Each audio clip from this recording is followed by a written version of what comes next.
These look like these are Southwest fire ants, so we'll want to move back a little bit. When I get bit by them, it lasts for a couple, 3 days. But it's very interesting. So the ants, what they'll do is they'll excavate down below. It looks like a tree root. So below the surface, many different chambers going off in different directions, just like roots from a tree, and it could be as deep as 10 feet. And what they do is they have little compartmentalized areas where they grow their own food and have their own little incubators and the whole shot for their colony.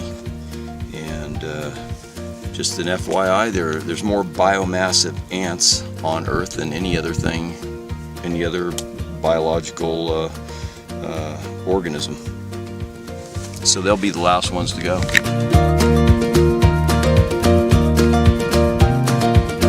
So here we have a yucca plant that's gone to seed.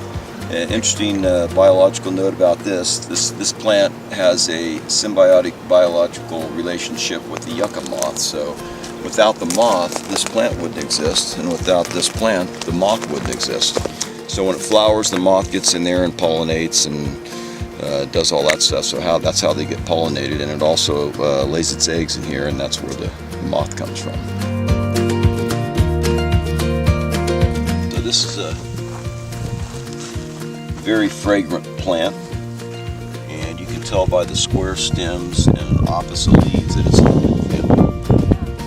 and beautiful little flower on it. Yeah, so this is known to be toxic to cattle, so cattle tend to stay away from it, and you don't want them to eat it, make them sick.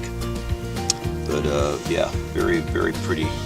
That's why it's probably still here, because there are cattle grazing here, but you see this all over, and it doesn't look like it gets browsed. But then this is in the mid family because it has a square stem and opposite leaves.